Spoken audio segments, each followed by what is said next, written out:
My name's Justin LeClue, and I'm here today with Will Sloan. And you're listening to the Important Cinema Club. And today, we're talking about Wakefield Poole, the godfather of the gay porn genre. This isn't the first time we've ventured into pornography on this podcast. One of the reasons I find it interesting, in addition to the fact that I just love watching fucking and sucking, is because it is, the most abject of film genres. And you don't get any more abject than gay porn, which even the amount of celebration, the modest amount of celebration and cultural canonization that straight porn has achieved has eluded gay porn. But I think Wakefield Poole is probably the most famous auteur, right? Oh, definitely. And you look at his movies, and it's very clear why. Because he approached them not specifically from the get-go as a purely, all right, let's just do this nuts and bolts.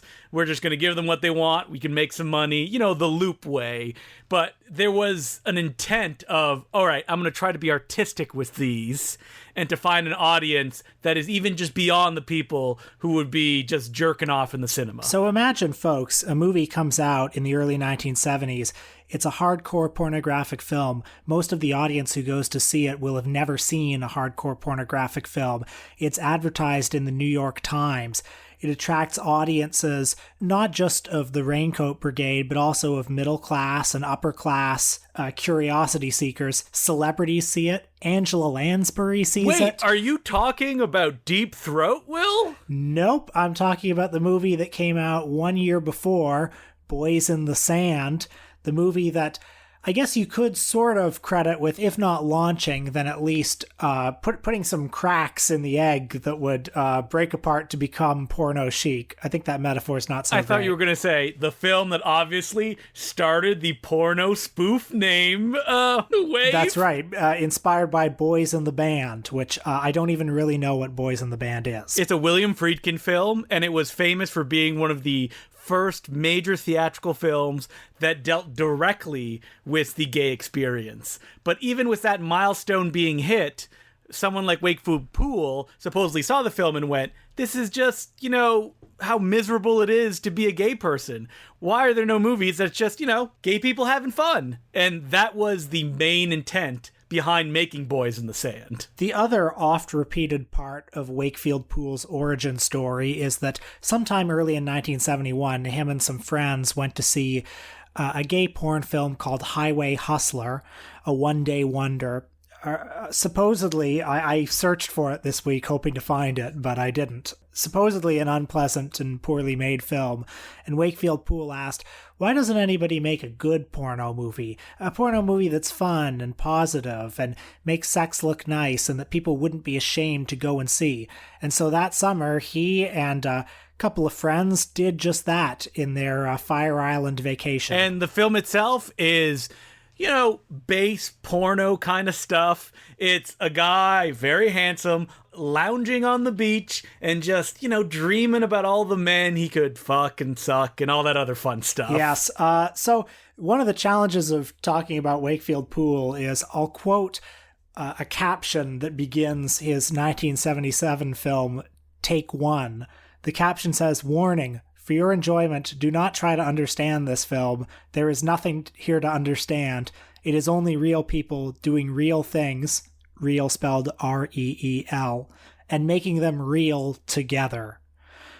Which is very, very profound sounding, but it's true. I think a lot of the pleasure of Wakefield Poole's films is right there on the surface. Man, you're really dodging around the point that neither me or you are gay, so this are films that are not meant for us. They're not meant for us, although, boy, did I watch a fair amount of gay porn this week. I saw 4 Wakefield Poole movies, a number of his shorts.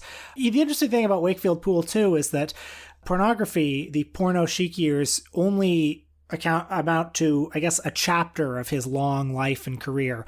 We both watched a recent documentary about him called I Always Said Yes, The Many Lives of Wakefield Poole. I also took a look at his autobiography called Dirty Poole. And I was surprised in reading his autobiography how little of it was actually about his filmmaking. most of it, frankly, was about his various love affairs, which, I don't know, got a little tiresome to me after a while. What? I mean, you can enjoy Burt Ward's book about his love affairs. Why can't you enjoy Wakefield Poole? That's a good question. I'm going to have to, sit myself on a therapist's couch and figure out why that is. But for many years, Wakefield Poole was primarily a Broadway artist. He was a choreographer, director, sometimes actor in many productions, worked with many of the leading lights of Broadway. Not necessarily an A-list. He didn't quite make it to the top of his profession, I don't think, but he was certainly in there for a long time. Yeah, he got the work, he worked the chorus line, but he was never the star of any of the productions. But, he was very tapped into what was going on around that time. Like, especially once he started making his movies and started hanging out with all of the, underground art scene people like Andy Warhol. I get the sense that he's a bit of a name dropper. I say that with affection. In the documentary, he'll occasionally talk about, oh yeah, and then Leonard Bernstein was there, and Harvey Milk leaned over to me and said, a little bit of that. But hey, I guess if I knew those people, I would probably drop their names too. And a lot of those people just aren't around anymore, and Wakefield Poole still is. So, he's keeping their memory alive by sharing the fact that he rubbed shoulders with all these famous people. Vinegar Syndrome has put out a number of Wakefield Poole's movies on DVD, and they're loaded with extras, interviews and short films. I found the short films quite interesting. There's one called Andy, which he showed before the first public screening of Boys in the Sand. It might have been a private screening, actually. It was for New York tastemakers. And the title, Andy, presented with no context, people thought, oh, this is going to be a solo jerk-off movie with some guy called Andy. But then it opens, and actually it's 10 minutes that's just documenting an exhibition of Andy Warhol's paintings at the Whitney Museum. You see a bunch of soup cans, and you see a bunch of Liz Taylor portraits and this and that. Didn't Wakefield Poole give it as a present to Andy Warhol for Andy Warhol's birthday? He did, which I find unfathomable. It's strange. If I were Andy Warhol, would I want a film reel that just had my paintings in it? I don't know. Maybe it would be nice to have my Whitney Museum exhibit captured on film. But anyway, I think if I were to psychoanalyze Wakefield Poole, I think presenting that movie at the beginning of a public screening of Boys in the Sand is probably a way of saying, remember, I'm part of the New York intelligentsia. I'm part of the art scene. This is not just an ordinary, shitty gay porn film. This is epochal because I'm in that Warhol world. You would know this better than me. Before stuff like Deep Throat, pornography was mostly kept to very short things so the person could just, do their pleasure and then be done with it, which, like you said, resulted in one-day wonders that were often shot in one grungy room with no lighting, the barest, threads of a story, just because it had one purpose and one purpose only. Yeah, I had a really good time watching Boys in the Sand, actually. It's a pleasant film. Yeah, in addition to all the, sex in it. It's set on Fire Island during the summer, and there are so many parts of it in between the sex that are just Casey Donovan, the blonde stud who is the star of the film, running along the beach with a big dog. Oh, man, that fluffy dog. Yeah, didn't you love that dog? And yeah, what a chunky boy. There's a montage where he's just swimming in a pool. I guess I'll give a quick rundown of what Boys in the Sand is about. More than I did a few minutes ago. Well, I don't think you mentioned that there are 3 segments, which I think is also probably a savvy move because Wakefield Poole and his producing partner would often cut it up into 8mm reels that could be sold in the in a mail order market. Oh yeah, that's where they made all their money. They were very clear about that because nobody had a film like that drew so much attention and also delivered the goods. So the first segment, there's a guy on the beach and he's looking out at the water, and then emerging like an Adonis or like Ursula Andress in Dr. No from the water is Casey Donovan, totally naked, cock resplendent. And he comes on the beach and, they start doing their thing, and then they go to the forest and they start doing their thing, and, they have dick rings and this and that. It's all artfully shot, and we should point out that the entire film features no dialogue. It's all classical music running throughout. Yeah, because, it is an amateur production, right? I think aside from the producer and Wakefield Poole, I think there was no crew. It was basically just a home movie. But it's a very nicely shot home movie. It's a very nicely edited home movie. The second segment begins with that montage of Casey Donovan frolicking around Fire Island. And there's this montage of just him swimming and playing in the pool. There's an arty montage to show time passing. There's like a calendar that's turning or burning up. In the second segment, I should mention that he puts like a pill of some kind in the pool, and then from that pill emerges a stud. And so they have sex next to the pool. And then the third segment is at this beautiful house, like a summer home, where Casey Donovan is walking around, and he imagines that a black handyman comes both ways. Yes, both ways. And he pleasures himself with a dildo too. This is truth in reporting, folks. This is journalism. I thought one of the things the movie did was capture like the feeling of being at a cottage or being in a nice like summer resort town on a lazy day. A nice sun-baked day. The whole film is bathed in those orange tones that let you know like, there's nothing to worry about. There's no drama here. It's just, a fun time. And I think when Deep Throat came out, it was perceived as being, one of the best, or maybe the best of its genre up to that point, just because it had a story and because it had sound and it was sort of semi-professionally put together. But the films of Gerard Damiano are so like grungy and gross and just miserable as well. You get the sense that a lot of pornographers, when they're trying to do their job and be serious, that often translates to like miserableness that permeates the entire production, mostly because what's on set, and also, as a dramatist, they're like, oh, well, we need to be dark to make an impact in the audience. And you don't get that from Boys in the Sand. You just get like a bunch of guys doing their thing. Also, Gerard Damiano was a Catholic and seems to have had a complicated relationship with sex. You see that, I think, in a lot of the kind of, straight hetero porn movies. It's not so much present in Wakefield Poole's movies. The Wakefield Poole's movies are very sex positive. And just judging by his autobiography and his book, he seems to have had an uncomplicated relationship with his sexuality. And his second film is even more into the artier territory, Bijou, which came out a couple of years after Boys in the Sand. Now, Bijou is very structurally similar in the sense that there's no real dialogue. It's all kind of music that goes throughout. But this one has a difference of being extra arty and having a protagonist with a huge penis.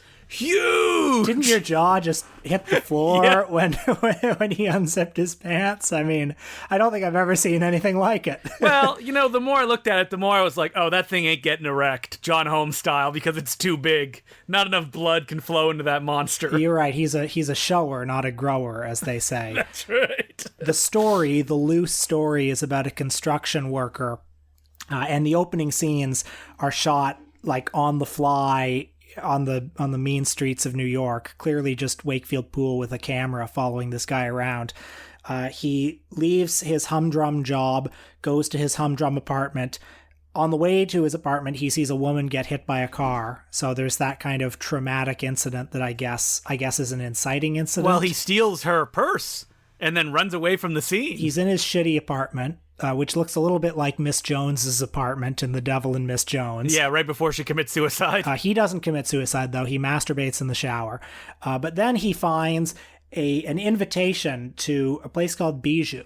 He finds that in her purse, right? Yeah, the purse he stole. And he wonders, oh, what is this? And it's in a second floor apartment somewhere. He wanders in and he finds himself in this strange, mysterious sexual wonderland. There's actually no sex for the first third or so of this movie, unless you count the masturbation scene.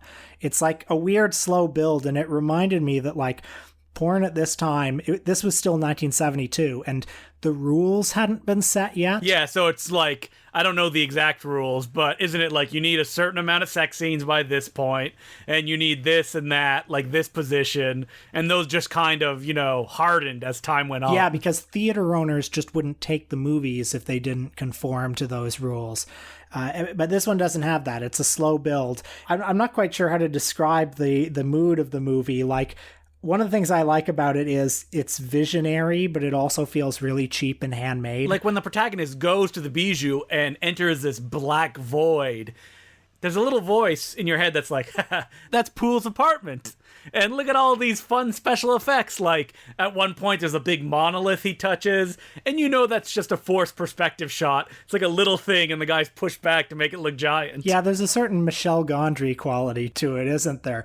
It also feels a lot like a Kenneth Anger movie, like Inauguration of the Pleasure Dome, where it's this weird, like, pseudo mystical, a lot of optical effects and a lot of like weird editing. Sorry, this is very high level film criticism you're hearing right now. Weird optical effects and editing. Like, it takes itself seriously. Like, Wakefield Poole knows that this will be watched by his artist friends and it will be judged on those merits. So he's going all in when it comes to this kind of stuff. And I think it succeeds. I think it really does cast a strange spell. Did you watch the film that he made after this, The Bible? Or Wakefield Poole's The Bible? Yes, I did. Did you? I did. And what's interesting is I can understand it being his attempt at mainstream success, but it takes that kind of like episodic structure. And while it has very noble goals, the idea that it's going to be, telling the Bible, but from the women's perspective, the women who are demonized in the text here are given motivation on why they do what they do.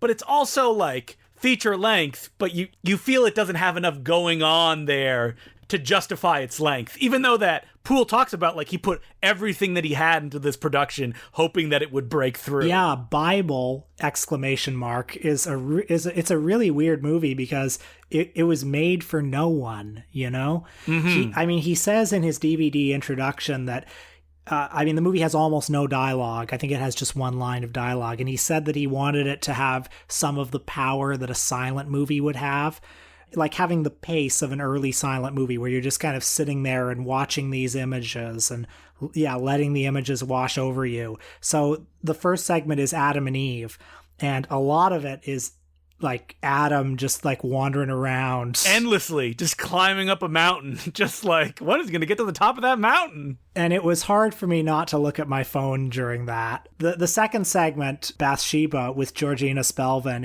is kind of funny, and the third one, which is Samson and Delilah, is kind of a like pseudo Alejandro Jodorowsky thing. Yeah, I like that one. But they're all pretty slow. And what's weird about it too is, it's a softcore movie, and he's lingering and looking at the bodies of both women and men. So like, there's no hardcore sex, and it's bisexual. So basically it had no audience. Oh, and it's glacially paced. You'd think that, if there was hardcore sequences in it, the audience would go, oh, okay, this is what I actually came for. These are like my set pieces. But because it doesn't have any, there's almost like an absence because it's structured as if those are supposed to be the payoffs. I actually think it would benefit from some hardcore stuff, don't you think? Like, because in the other movies, in BIJOU, there's a tension and release. While here, it's kind of like you said, neither fish nor fowl. It's for no one. Yeah, I'm glad it exists. It's very strange. After Bible, I think his ambitions scaled back a little bit. The first movie he made after that was something called Moving, which returned to his structure of like 3 silent segments, which could be chopped up and sold as 8mm reels to anywhere that wasn't a major city, basically, in the mail. And all I know about Moving is that it has a lot of fisting in it. Yeah, isn't like the poster of the image just like a fist? Yes, and apparently it's pretty extreme fisting too. So I didn't watch that one. I did watch Take One, which is a movie he made in 1977 in San Francisco, where he relocated. And Take One was kind of interesting. It was like a pseudo documentary / like dreamy fantasy film where Wakefield Poole is in it, and it's him interviewing a number of his friends about their sexual fantasies, and then they enact those fantasies, again with very strange optical effects and heavy lighting. So like, there's a guy in it who says, oh, I've always loved my car, and the fantasy segment is him like fucking his own car. I'm not sure how to describe how he does that. You know what? I think the listeners probably have a few ideas. So he's doing that, and there's heavy music, and there's a lot of like red lighting, and he's also doing it like in front of these screens that have like strange images on them. A lot of it is set at this movie theater, this San Francisco adult movie theater, which I think Wakefield Poole wanted to pay tribute to that theater as a gay space, basically. So there's an extensive glory hole orgy towards the end in one of the bathrooms. And seeing that made me think about the fact that a lot of, like, one of the things these movies do is document gay life at the time, in a way. Like, adult movie theaters were once very central spaces of gay life. I don't know if you've ever read or heard about Samuel Delaney's book, Times Square Red, Times Square Blue. I highly recommend it on that topic. But he was talking about how Delaney always talked about how he liked the adult movie theaters as gay cruising grounds because they sort of like transcended class. You know, people from all classes would go there. I'm not doing his argument justice. But what you say is like important, because Wakefield Poole was documenting this stuff in the way that almost nobody else was. The idea of like, oh, you know, this is good, this is normal, people are doing this, as opposed to like, this is gross and it's skeezy. When you talk about, you know, movie theaters as kind of like gay hubs, it's often followed by, yeah, and you'd get knifed in the back if you weren't watching yourself, right? Which was not always the case for all of these people who would just live their lives. And these movies are valuable as historic documents because in the Wakefield Poole documentary we watched, it climaxes with Poole visiting this film festival on Fire Island. The Fire Island Film Festival was going to show Boys in the Sand for its 40th anniversary, I think. But the corporate sponsors of the festival objected. And so instead the festival had to do an unofficial screening. That's insane to me. Like, come on. The film is obviously such an important cultural artifact. And I'm sure the corporate sponsors were like, pornography, no thank you. Yeah, and it just makes you think about, like, what is acceptable history? What is acceptable film history? Who are the people who get to shape film history, and what are their interests? I read an interesting article on IndieWire by a guy called Jim Toshinsky from 2014. Yeah, he was the director of the documentary. Oh, was he? Okay, I didn't realize that. Well, he writes in the article, and I'm just going to quote a little bit of it. There is an effort among LGBT cultural gatekeepers to desexualize our history. They want our pioneers to be G or PG rated because they want LGBT people to be seen as just like everyone else. Parents, husbands, wives, and respectable members of society. The sexual parts of LGBT history make most heterosexuals uncomfortable. They even make many LGBT people uncomfortable. So it's best that these things are swept under the rug and forgotten. And, you know, in a lot of accounts of gay film history, when people talk about the pioneers of queer cinema, they wouldn't necessarily talk about Wakefield Poole. Like, they might talk about him, but like, he would be the only gay porn director who would get any mention. If you look at the gay cinema page on Wikipedia, his name does not appear in that entry. You have to go to gay pornography to find his name. And I mean, that's incredible because he had a gay porn film in 1971. That was a crossover hit! It was advertised in the New York Times. Angela Lansbury went to see it. You know what? You're talking about influencers. I'm glad us two white straight guys can be the ones that can bring this to a new audience. Yeah, we're saving film history, one director at a time. So, Justin, do we have any letters this week? We do have some letters. You can email us, as per usual, at importantcinemaclubpodcast@gmail.com. So our first letter is from Alan Bancroft, and it goes, "Howdy, fellas. I've been listening to your podcast for a few months now. It really helps dull the pain of work. I came for the Guy Madden, Darling of Winnipeg episode, and have stuck around for the pleasant mix of serious director figures and people like Pauly Shore." Man, I forgot we had done Pauly Shore. Oh, I didn't forget. That may be one of the, like, few episodes where me and you are like, we see no value in this person. We don't know why they're popular or were popular for that brief moment in time. Definitely when we did the Pauly Shore episode, I had this feeling of, why are we digging up this guy just to bury him all over again? We picked him because he was so abject too, because nobody likes Pauly Shore. And, like, he had made a movie about himself, and I was like, what is there to discover that no serious academic like us had taken the time to explore? The letter continues, "I'm a graduate student at the University of Victoria who writes on Soviet cinema. I spent too much time watching stuff like Vertov's Kino Pravda and Kino Nadalia newsreels, or Pudovkin's mother, and it's high time someone else that isn't from a post-Soviet state watched these types of films.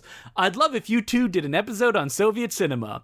Now, don't misunderstand me. I'm not asking you to do another Film Studies 101 episode like Flaherty or watching Battleship Potemkin.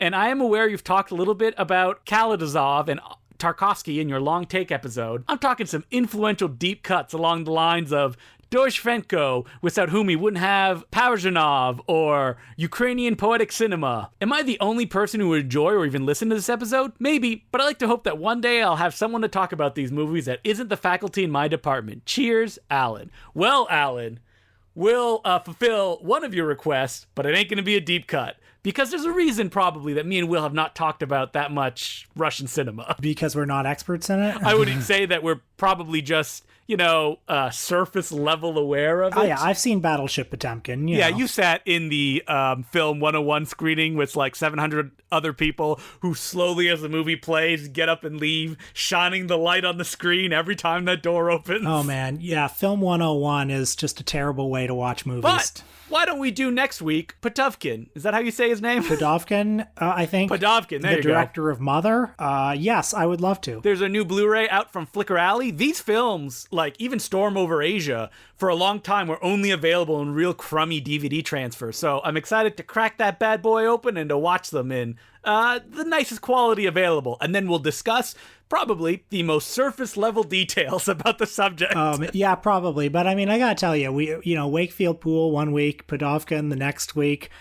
I mean, nobody beats this podcast. We are still on the cutting edge. Nobody. It's like, all about curation and looking at that list and going, wow, I can't believe these subjects are one after the other. I'm not going to listen to them. I'm going to wait for somebody else like Wesley Snipes or something like that. So as per usual, you can send us letters at importantcinemaclubpodcast@gmail.com. And what are we doing this week on our Patreon, Will? We haven't recorded it yet, so I'm not quite sure how it's going to turn out, but we will be talking about the Klaus Kinski classic Vampire in Venice, also known as Nosferatu in Venice. Because we have a rule here. If the Patreon episode is bad, we'll warn you at the beginning and go, it's not worth listening to this Patreon episode. Hasn't happened yet, because we're always good. But, we just want to let people know. To listen to us talk about it, $5 a month. Check it out at patreon.com/theimportantcinemaclub. Oh, we talked about what we were doing last week, so we already skipped that segment. So until next week, my name is Justin DeClue. I'm Will Sloan. Thanks for listening. Hello, Justin here. Just want to thank some of our new Patreon subscribers, who include Alex, Carlo, Felix, Jeremiah McDonald, Caleb Clements, Cody, and Jess Stiles. Thank you very much for becoming Patreon subscribers. We could not do this without you. And as per usual, you can catch me on the Bay Street Video podcast every week, where me and Mark Hansen, the product manager at Bay Street Video, a Toronto institution, one of the few brick and mortar video stores still left standing, go through all of the new releases on Blu-ray and DVD. We talk about new films, we talk about old films that have been remastered, and we just laugh, we discover stuff, and we share our favorites. You can check that out by just searching the Bay Street Video Podcast in Google or whatever search engine that you use. So with that, we now return you to your regular scheduled programming. Will, people are saying the theatrical experience is dead, but they're wrong because the drive-in is still going. That's right. I was just on Box Office Mojo, and the number one movie at the box office this week is IFC Films' Relic, which has made over $800,000. Wow. All of it at drive-in movie theaters. That's right. IFC Films is rocking the box office dependably every week at drive-ins. So the drive-in is something that most people probably thought had been dead for 3 decades. But the truth is, they've been around since forever. Just not as many as there were in the heyday. I mean, for a few years, me and my partner Emily loved going to the Oakville 5, which is actually 3 screens running simultaneously, and they do like double and triple bills every weekend. It was so much fun. There was a park, there was a intermission, let's all go to the lobby, the saltiest popcorn in the world, which is the best way movie popcorn is. Drive-ins are great. I mean, you just went to one recently, right, Will? Yeah, I was in London, Ontario a few weeks ago, and the Highland Cinema, which is London, Ontario's independent movie theater, I think they show the movie Jaws annually. And this year they set it up with a screen behind the theater as a drive-in setting in the parking lot, basically. You could drive in and watch Jaws, and, you did the whole bit. You tuned into the audio on your car radio. I was in a car with several people. None of us caught COVID. And I was in the back seat, so I saw the bottom half of the screen. But if I leaned forward, I could see most of the screen. Drive-ins are made for people that you turn your car around, you open the trunk, and then you sit back with pillows, and you got yourself your own indoor little movie theater. Well, yeah, there you go. Unfortunately, I did not have that luxury. But that said, what I saw of Jaws, I really enjoyed it. It was only the second time in my life I'd seen it. I saw it once when I was a teenager, and I saw it just again at the drive-in, and I could imagine... What? That was the second time you saw Jaws? Yeah, no, seriously, only the second time. I remembered it very well. I think it's just because Jaws, it's obviously a great movie. It might even be his best movie. It never felt like a movie that, I don't know, I guess I always just felt like I got it, I mean, the problem with drive-ins for me is I don't have a car, so I can't go to drive-ins. But, I can ride my bike. Hopefully they'll let me in. I'll have a little chair in the back. Lonely, theater for one. Now, what if drive-ins have policies if people, walk up or they're like, no, stay away? Well, you could, camp out at the nearby hill and bring binoculars. Yeah. And then you can see a little bit of night call nurses. I mean, I was watching just a few days ago Bikini Drive-In, so I hope that's what's happening is that, beautiful women are just, having fundraisers to raise money as just trash plays on screen. One of the things I regret since COVID started is that probably for a couple of years I won't be able to go to the Mahoning Drive-In, which me and Will have shared their programming. You've heard of this place, right, Will? Oh, yeah, they have amazing stuff. What's some of the stuff they've been all playing? On film. That's the gimmick, too, is that they play everything on 35 millimeter, and their pals is Harry Guerrero, who owns a giant print collection. So they had Godzilla-thon, where they just showed Godzilla movies.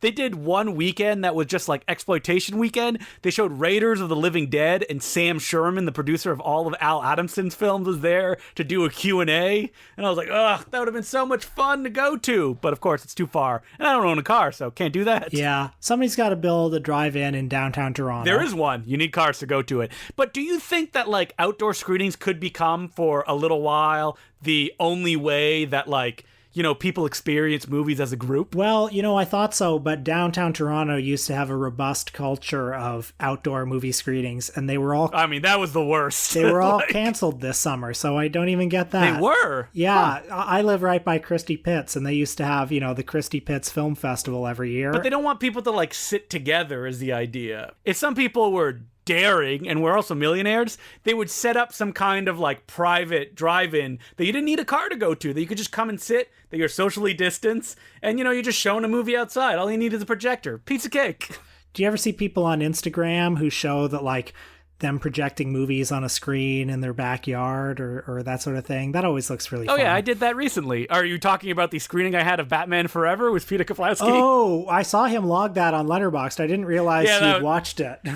I have a little portable projector. It doesn't need batteries or anything like that. It can run a whole movie. You don't need any power. All you need is a flat surface to shoot on. I am the rogue projectionist, just, rolling through Toronto looking for a backyard. None of my friends have one because, we're all in our 30s and we don't own houses. I have a backyard. We could watch Batman Forever here. I don't own this house, obviously, but I have a backyard. You have a backyard you can use? We're definitely going to have to watch the movies. Oh, let's do it. I haven't even seen you in person since February. Let's do this. All right, let's do it.